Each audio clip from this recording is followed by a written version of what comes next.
Mes chers compatriotes, partout dans le monde, à la fin de chaque année, quelle qu'en soit la date ou le calendrier, les familles ont l'habitude de prier, de manger, de boire, de danser ensemble et de se présenter les meilleurs vœux pour la nouvelle année. Mais cette pratique-là n'est valable que pour les peuples libres et prospères qui vivent dans des conditions humaines acceptables.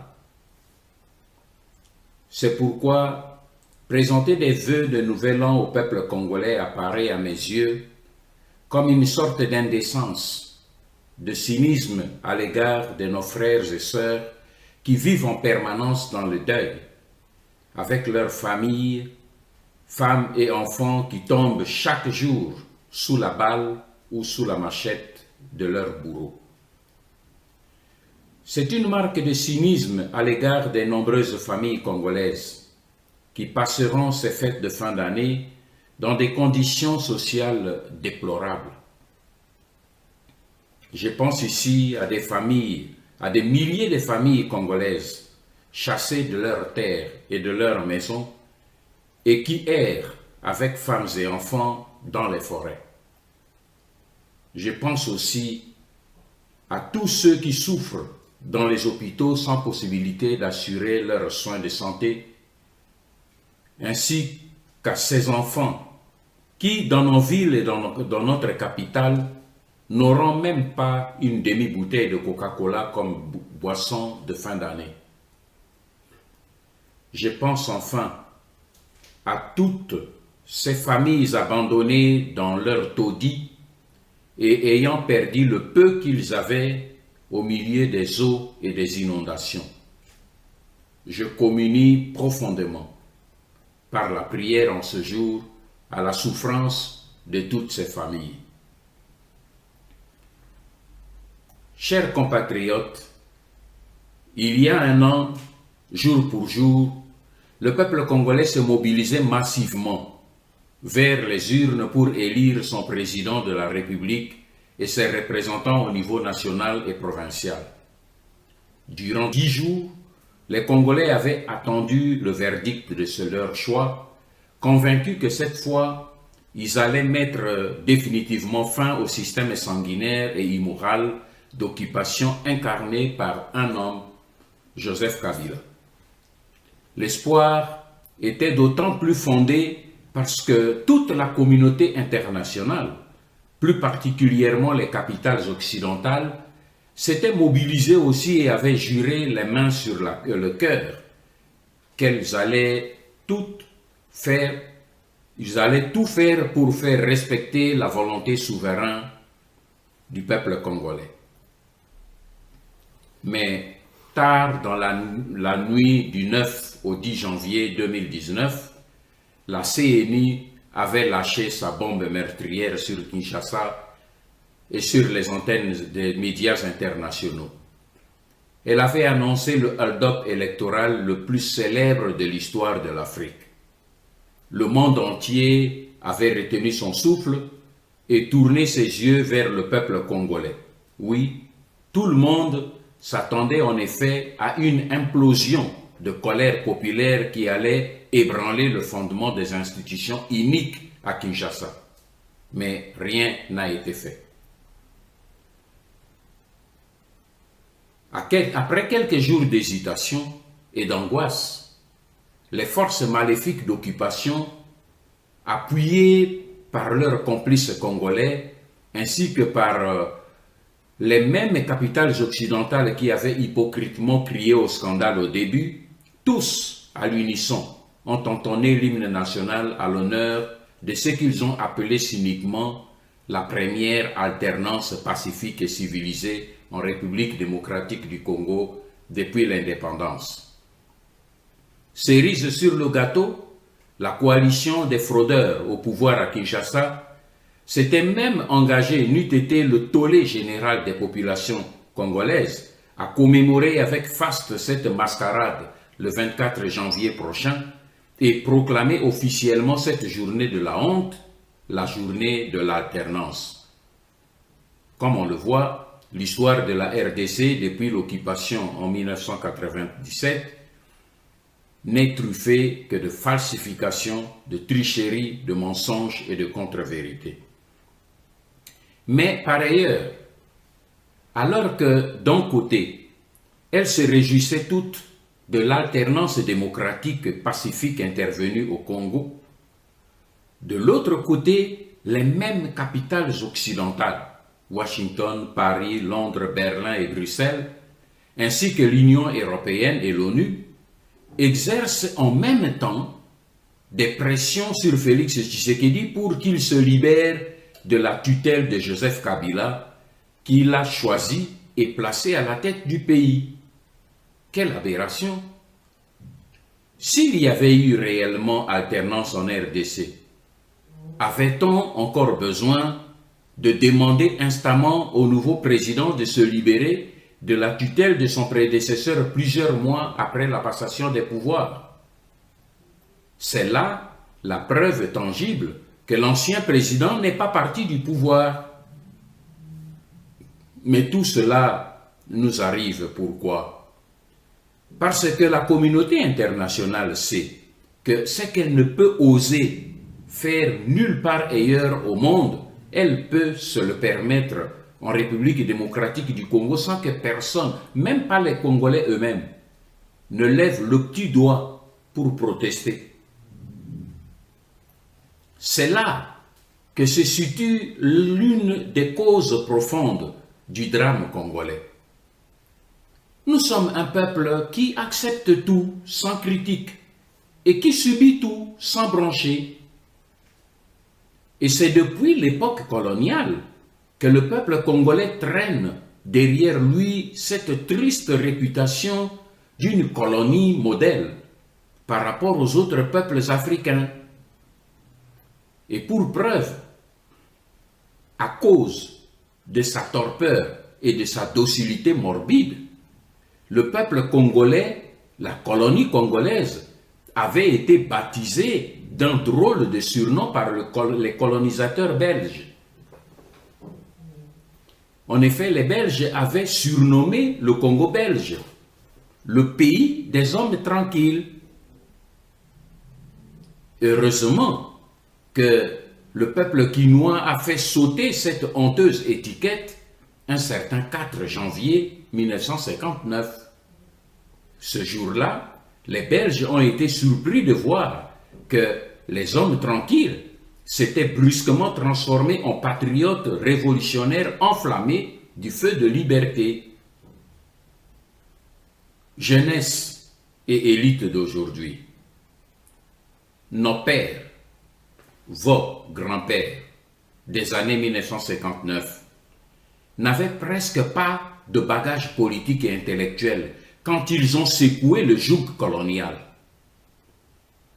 Car dans les années des indépendances africaines, alors que les autres peuples africains disposaient déjà des cadres politiquement très avancés dans l'exercice de la res publica, le peuple congolais, lui, était tenu loin de la dynamique et préparé plutôt à subir encore 30 ans d'un régime d'apartheid savamment planifié par Bruxelles.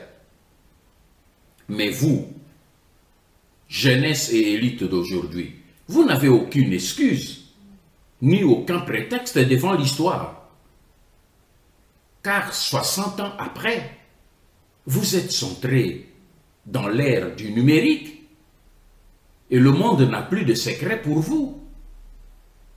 Vous disposez de tous les paramètres nécessaires pour juger la capacité, la sincérité, le sérieux et l'intégrité de vos dirigeants politiques.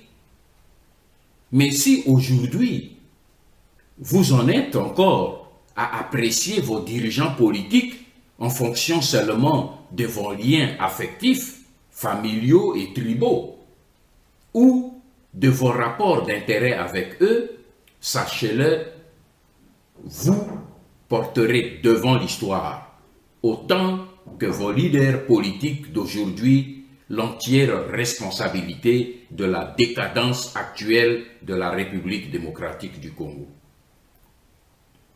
Mes chers compatriotes, ne vous y trompez pas. La planète Terre sait que l'alternance démocratique n'a jamais eu lieu en République démocratique du Congo. Car dans l'entendement politique et scientifique du terme, et je me réfère ici à la thèse du professeur Léon Hamon, Nécessité et conditions de l'alternance, de la page 19 à la page 43, l'alternance politique se produit lorsque les partis appartenant aux courants différents se succèdent au pouvoir. Il ne s'agit pas ici de coalition ou de cohabitation, non. Il s'agit ici de succession.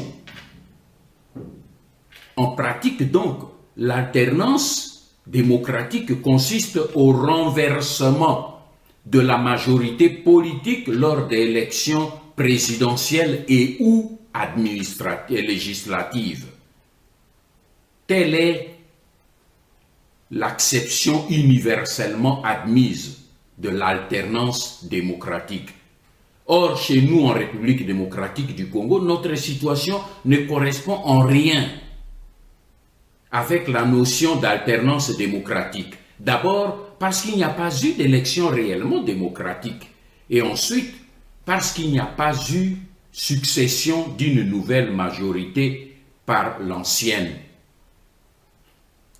C'est l'ancienne majorité qui, ayant perdu les élections, a fait appel à un autre groupe politique qui lui aussi avait perdu les élections, mais qui a accepté de signer un accord secret pour maintenir l'ancienne majorité au pouvoir en échange d'un poste honorifique de la présidence de la République, mais sans effectivité du pouvoir.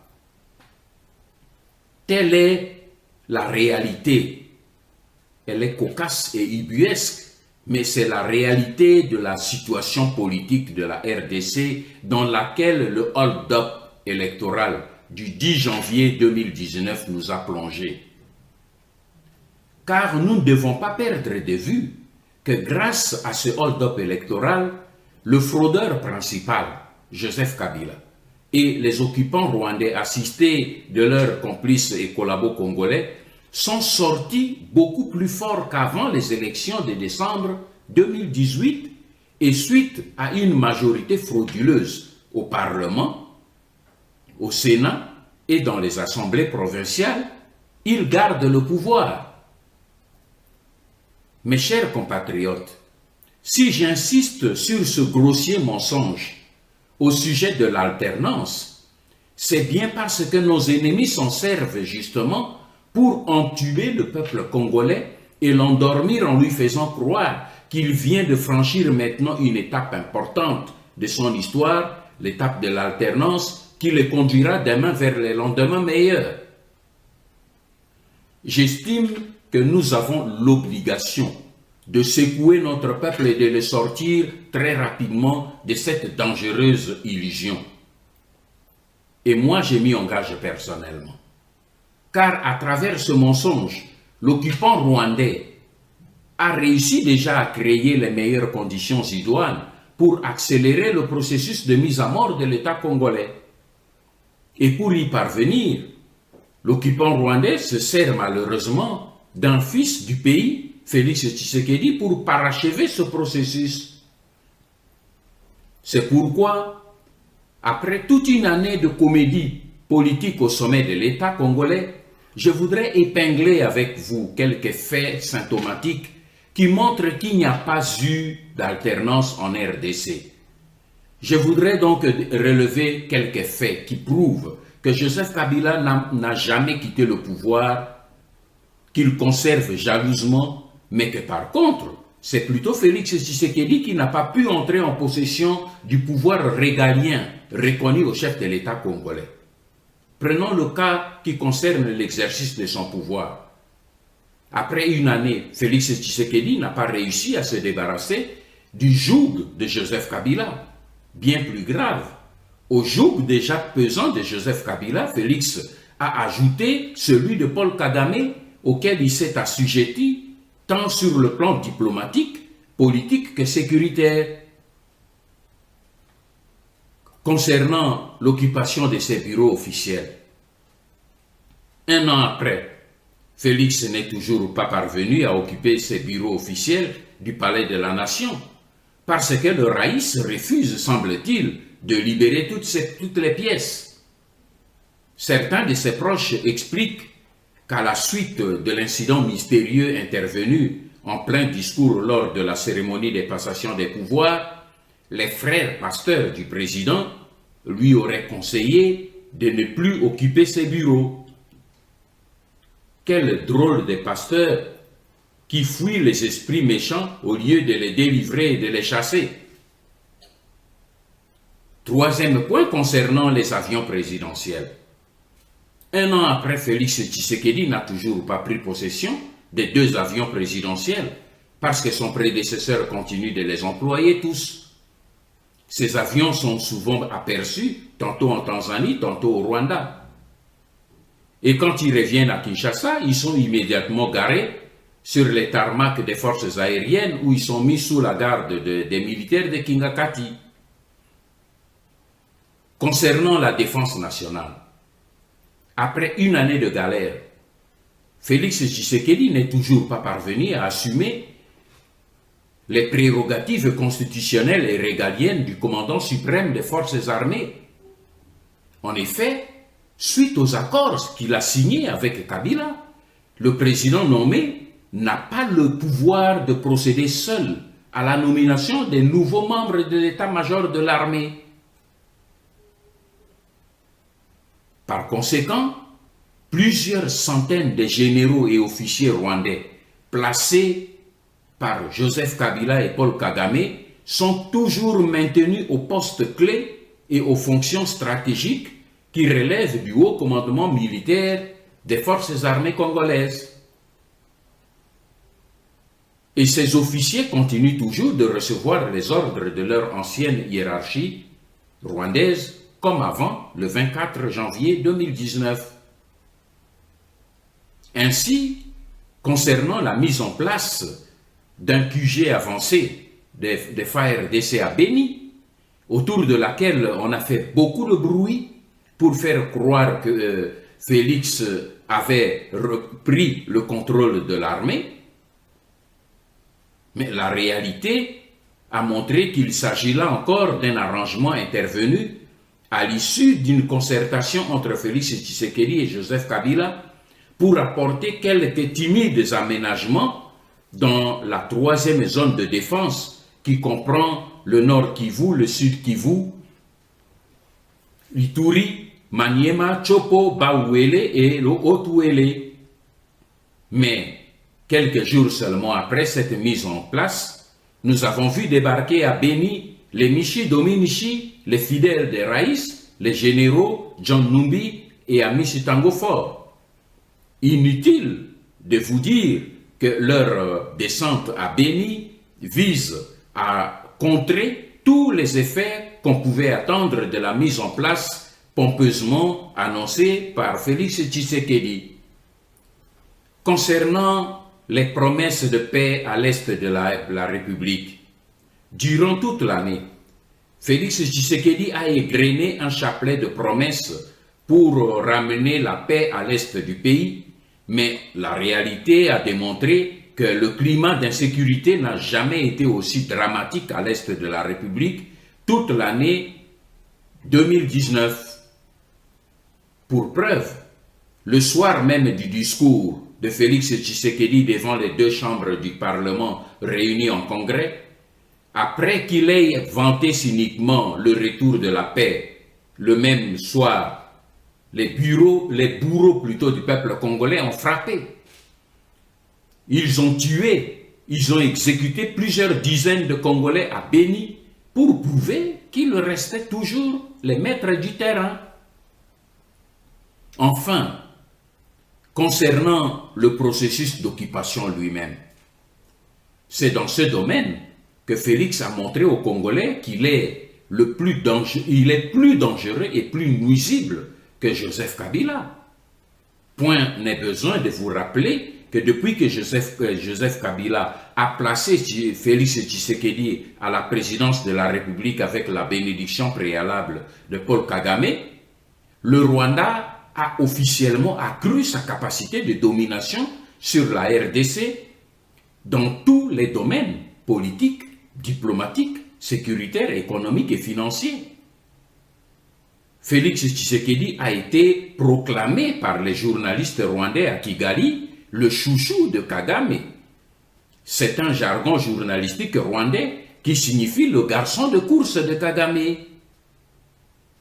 Ce que Paul Kagame n'osait jamais faire, même en cachette avec Joseph Kabila, il le fait aujourd'hui officiellement avec Félix Tshisekedi. Mes chers compatriotes, la réalité du terrain et les quelques faits que nous venons de citer, et ils sont nombreux, nous montrent clairement qu'il n'y a jamais eu d'alternance en République démocratique du Congo. Elle nous confirme que Joseph Kabila n'a pas quitté le pouvoir. Bien au contraire, lui et son lobby Tutsi rwandais ont plutôt renforcé le contrôle des institutions congolaises. De son côté, Félix Tshisekedi, sur conseil de son associé Vital Kamerhe, a accepté un deal secret pour jouer aux figurants au sommet de l'État. Il a accepté de se contenter des avantages financiers et matériels ainsi que des honneurs protocolaires et diplomatiques liés à la fonction de président de la République. Il faut donc que les militants et fanatiques de l'UDPS qui l'ont suivi dans cette aventure appréhendent cette réalité et arrêtent de faire l'idiot et de jouer au mari trompé qui découvre l'adultère de son épouse. Il faut aussi que la classe politique congolaise de l'opposition cesse de fermer les yeux et de tourner autour du pot. Nous devons tous regarder la vérité en face et pour affronter ensemble ce grave danger qui menace notre existence commune. C'est pourquoi je me tourne ici humblement, mais sincèrement, vers la classe politique congolaise, toutes tendances politiques confondues, et je l'exhorte une fois de plus à faire un effort intellectuel et moral, de transcender leurs frilosités respectives. Essayons donc de mettre de côté nos préjugés réciproques, les uns vis-à-vis des autres, et de faire taire un moment nos sentiments égoïstes, nos susceptibilités personnelles ou collectives. Remontons ensemble, mes frères, notre passé commun, pour voir la trajectoire politique qu'a suivi notre pays depuis le jour de son accession à l'indépendance, le 30 juin, pour déceler ce qui ne va pas. Ce jour-là, un fils du pays, Patrice Emery Lumumba, tout jeune premier ministre d'un jeune État indépendant du Congo, s'était levé et avait crié comme un prophète devant le parterre des autorités coloniales belges ainsi que des nouveaux députés congolais. Il avait en face de lui deux chefs d'État, le roi des Belges, Baudouin Ier, et le président de la République du Congo, Léopoldville, Joseph Kasavubu. Dans son discours devenu historique, Lumumba avait lancé une phrase prophétique. Il avait dit ceci: « Nous allons montrer au monde ce que peut faire l'homme noir quand il travaille dans la liberté. Nous allons faire du Congo le centre de rayonnement de l'Afrique tout entière. » Fin de citation. Et il fut chaleureusement acclamé par toute la classe politique présente dans cet amphithéâtre du Palais de la Nation. Mais pourquoi ce rêve ô combien sublime de Lumumba, qui transcendait déjà à cette époque le Congo pour se projeter sur l'Afrique? Pourquoi cette vision prophétique n'a toujours pas été réalisée 60 ans après? Pourquoi le Congo de Lumumba est devenu plutôt le pays le plus colonisé et le plus exploité d'Afrique? Un pays où l'élite politique est aujourd'hui la plus corrompue, la plus instrumentalisée et la plus manipulée d'Afrique par des lobbies politiques et financiers à travers le monde, voire par certains pays africains. Pourquoi une telle décadence?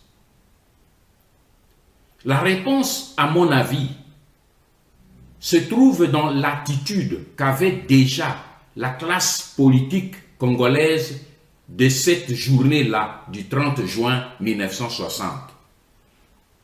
En effet, selon les témoignages de certains historiens, chercheurs et écrivains, à la suite de la colère et de la déception du roi des Belges et de sa délégation, plusieurs leaders politiques congolais qui avaient applaudi Lumumba dans la salle avaient brusquement changé d'avis et rallié la position de leurs anciens colonisateurs.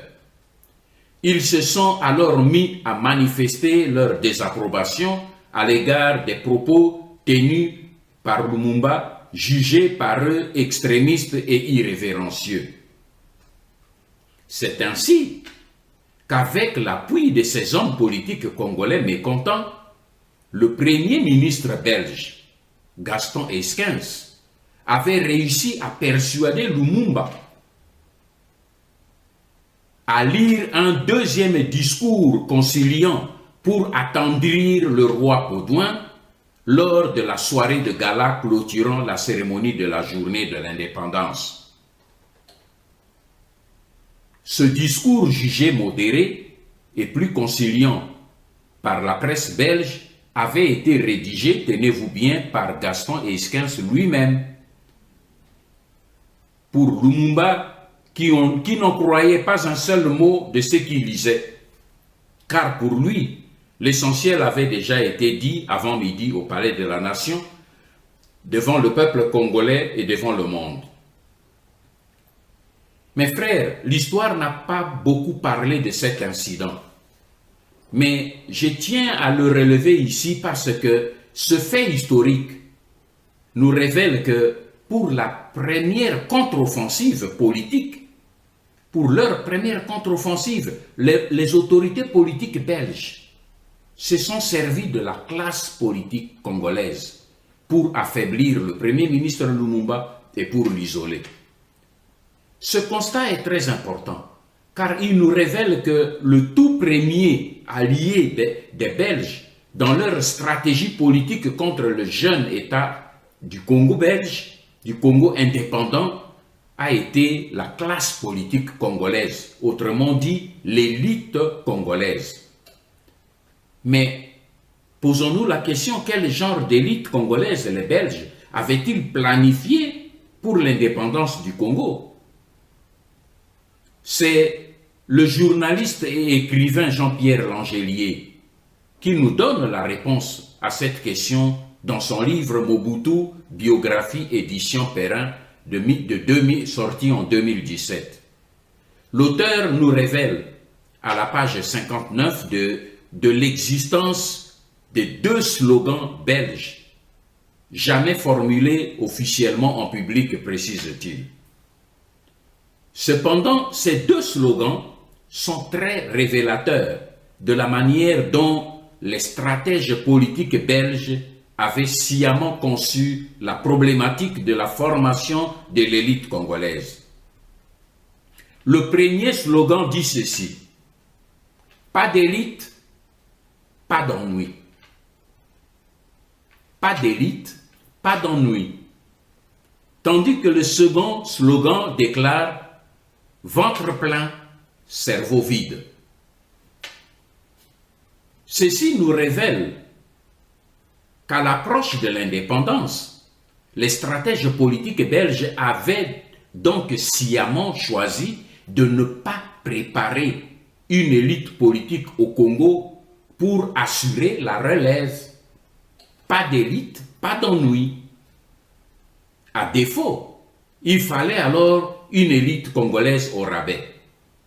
Telle est la face machiavélique de la réalité politique. Mais Napoléon Bonaparte avait déjà dit à l'époque: on gouverne mieux les hommes par leurs vices que par leurs vertus. Mes chers compatriotes, si j'ai mené toute cette démarche, c'est pour attirer notre attention sur un fait important. La force ou la faiblesse du Congo dépendent étroitement de la qualité de son élite.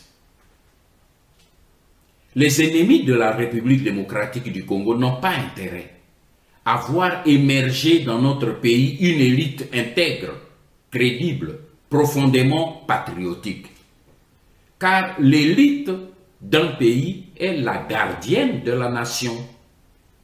Et si la garde est solide, le voleur aura des difficultés pour voler et piller. Le voleur a donc intérêt à ce que la garde soit plutôt faible, poreuse, inconsciente, cupide, égoïste et corruptible à gré. C'est dans cet état d'esprit qu'il faut comprendre les turpitudes de la journaliste belge Marie-France Cross du journal La Libre Afrique quand elle écrit sans froid aux yeux que le discours de la résistance que je tiens crée du désordre parmi les Congolais. Comprenez que c'est sa manière de décrier le dérangement que notre discours de réveil crée contre les intérêts politiques et financiers des multinationales pour lesquelles elle travaille.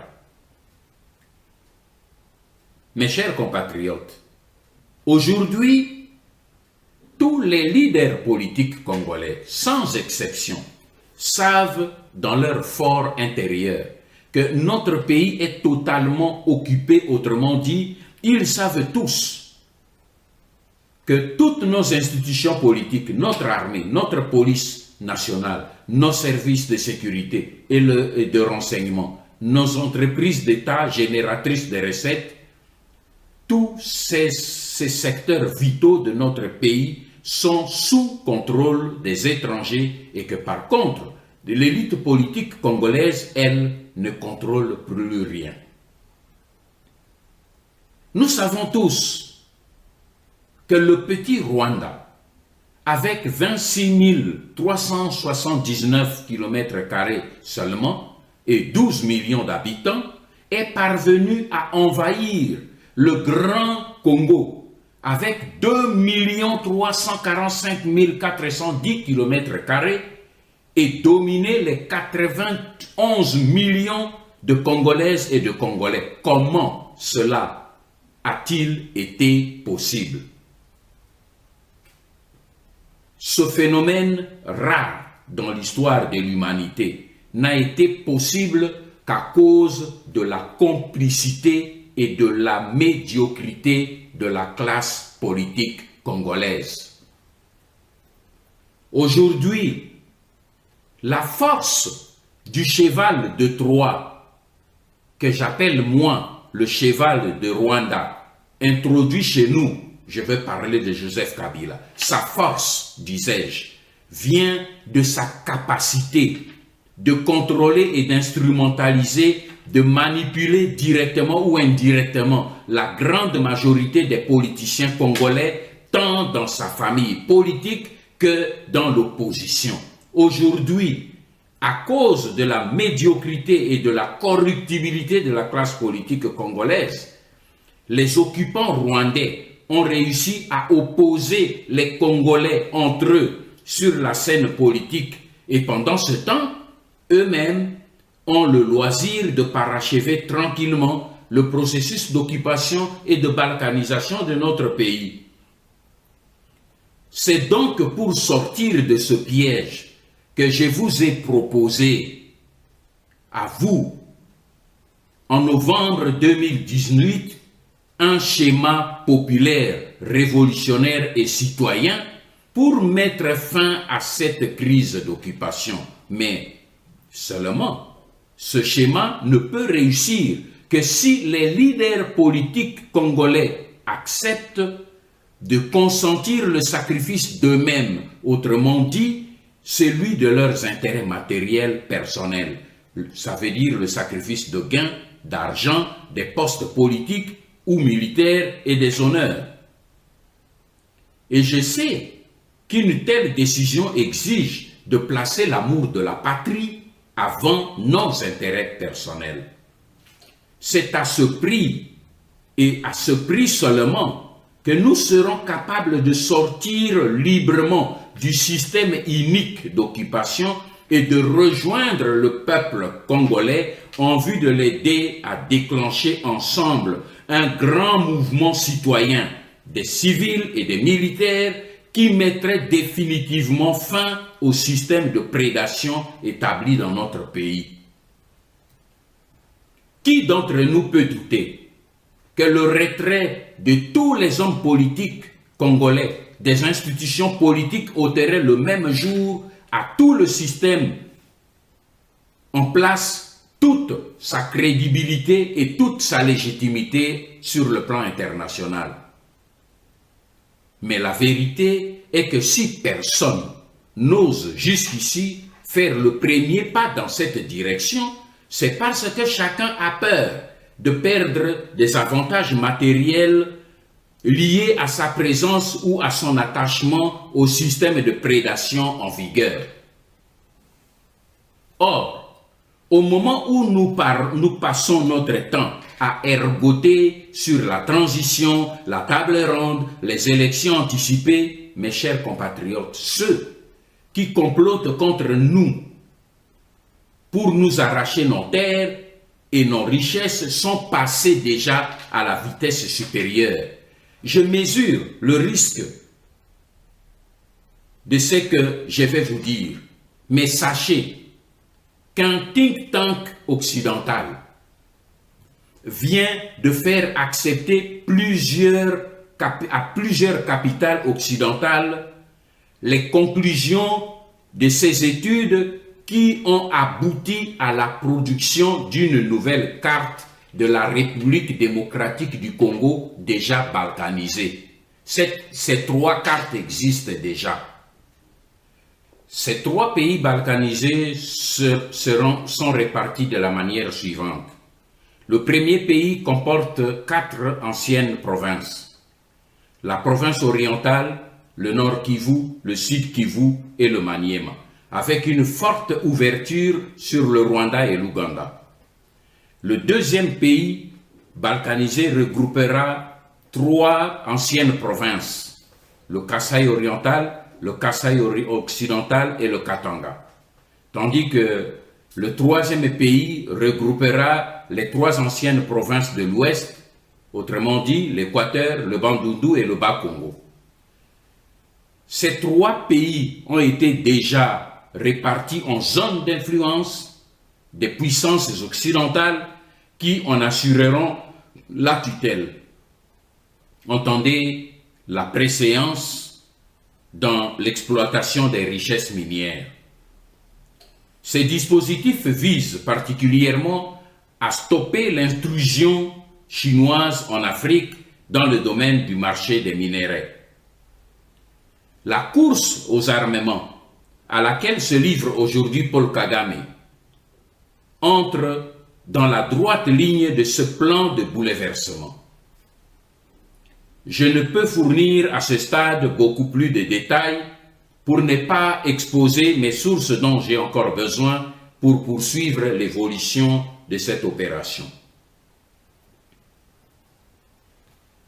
Voilà pourquoi j'estime, mes frères, que nous n'avons plus de temps à perdre avec des vains débats. Quant à moi, j'aimerais conclure ce message par vous présenter mes profondes convictions au sujet des différentes thèses développées par les uns et les autres pour sortir de cette crise multidimensionnelle. Je crois que la solution de la crise congolaise ne viendra pas d'une aide quelconque à Félix Tshisekedi, comme certaines personnes me le demandent.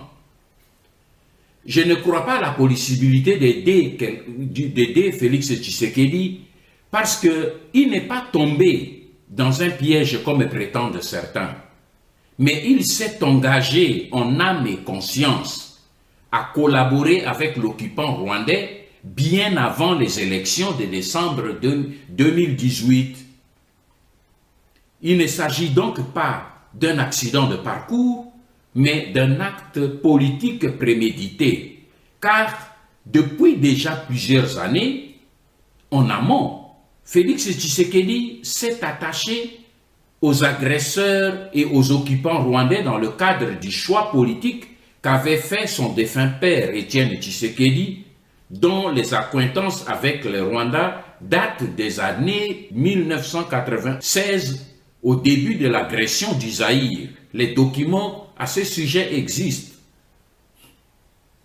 Je ne crois pas non plus à une aide quelconque à Félix Tshisekedi parce que lui-même n'est pas disposé à se débarrasser de la double tutelle de Paul Kagame et de Joseph Kabila avec lesquels il est lié par des accords secrets bien avant le hold-up électoral.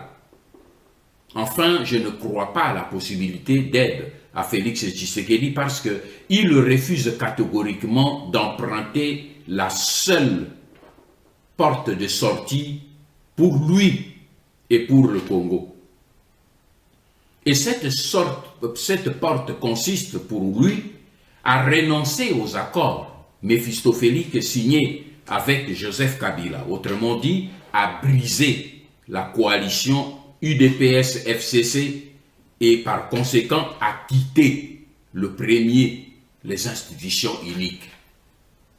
À ce sujet, je voudrais dire solennellement à Félix Tshisekedi qu'il est, pour l'instant, non seulement le Congolais le plus dangereux et le plus nuisible pour la République démocratique du Congo, mais il est aussi potentiellement le seul Congolais susceptible de faire tomber en un seul jour et par une seule décision tout le système d'occupation dans notre pays. Il est aujourd'hui à la croisée du chemin de l'histoire du Congo et de son propre destin. Soit il restera le plus grand traître de l'histoire du Congo, comme le maréchal Pétain en France, soit il inscrira son nom en lettres d'or dans l'histoire du Congo comme le leader congolais qui a sauvé la République en ébranlant les institutions de l'occupation par une seule décision. Mais saura-t-il prendre cette décision? C'est lui seul qui peut nous donner la réponse. Mes chers compatriotes, je crois que la solution de la crise congolaise ne viendra pas du tout des élections, fussent-elles anticipées. Je le dis parce que dans l'histoire de l'humanité, un régime ou un système d'occupation n'a jamais mis fin volontairement à l'occupation d'une manière pacifique. Ça n'existe pas. Je n'y crois pas parce qu'aucun pouvoir d'occupation n'accepterait d'organiser les élections afin de les perdre pour rendre ainsi à leurs propriétaires les terres qu'il leur a arrachées et qu'ils occupent par la force. L'histoire ne nous en donne aucun témoignage, et ce ne sont pas les hégémonistes Tutsis rwandais qui seront les premiers à le faire. Je ne crois pas à la solution des élections parce que l'attitude mentale de l'agresseur et de l'occupant est fondamentalement hostile aux principes universels de la démocratie. Dès lors, tout simulacre d'élection qu'un occupant sera amené à organiser sous la contrainte de l'environnement national et international ne pourra que conduire soit à la falsification, soit à la tricherie. Et nous en avons connu 3 illustrations successives en 2006, 2011, 2018. Pour quelles raisons voudrions-nous chercher à rééditer la même expérience une 4e fois dans les mêmes conditions? Mes chers compatriotes, je crois que la solution ne viendra pas non plus d'une table ronde ou d'un quelconque dialogue. Je ne crois pas à cette solution d'abord pour les mêmes raisons que j'ai avancées en ce qui concerne les élections démocratiques. Et je ne crois pas non plus à l'organisation d'une table ronde parce que rien que les questions relatives à son organisation susciteront des longs débats et risqueront de prendre des mois, voire des années. Et dans l'imbroglio actuel, la désignation de l'organisateur du débat, l'animateur, les participants au dialogue, tous ces problèmes-là vont susciter et réveiller les démons qui dorment dans l'ombre. Voilà pourquoi, depuis longtemps, je me bats pour une seule alternative à laquelle je crois réellement et que nous n'avons pas encore expérimenté. Il s'agit d'un mouvement révolutionnaire et citoyen de tout le peuple congolais, civil et militaire. Car ce mouvement est seul capable d'ébranler les fondements profonds de cet édifice de l'occupation. Le soulèvement populaire est devenu d'autant plus indispensable parce que la classe politique congolaise a totalement démissionné de sa mission politique de trouver la solution idoine à la problématique de l'occupation de notre pays. C'est pourquoi je termine mon adresse par lancer un appel vibrant vers le peuple congolais, particulièrement la jeunesse et l'élite congolaise d'aujourd'hui, pour lui dire ceci. Faites de l'année 2020 l'année de la rupture avec les leaders politiques congolais qui refusent de divorcer ouvertement et définitivement avec l'ennemi du peuple congolais. Car jusqu'ici, c'est leur attitude hypocrite de collaboration et leur participation aux institutions uniques de l'occupation qui donnent à vos bourreaux du refuge politique et de la crédibilité sur le plan international. Faites de l'année 2020 l'année du rejet de la politique des intérêts. Ne suivez plus un leader politique uniquement parce qu'il est de votre tribu, de votre région, de votre famille ou de votre église.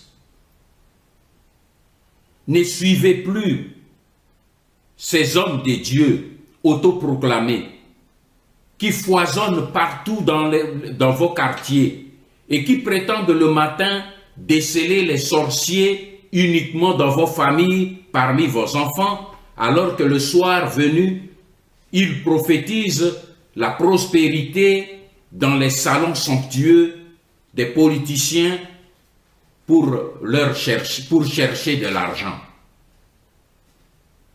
Ne suivez plus un leader politique parce qu'il vous donne de l'argent ou parce qu'il vous fait des cadeaux pour acheter votre soutien.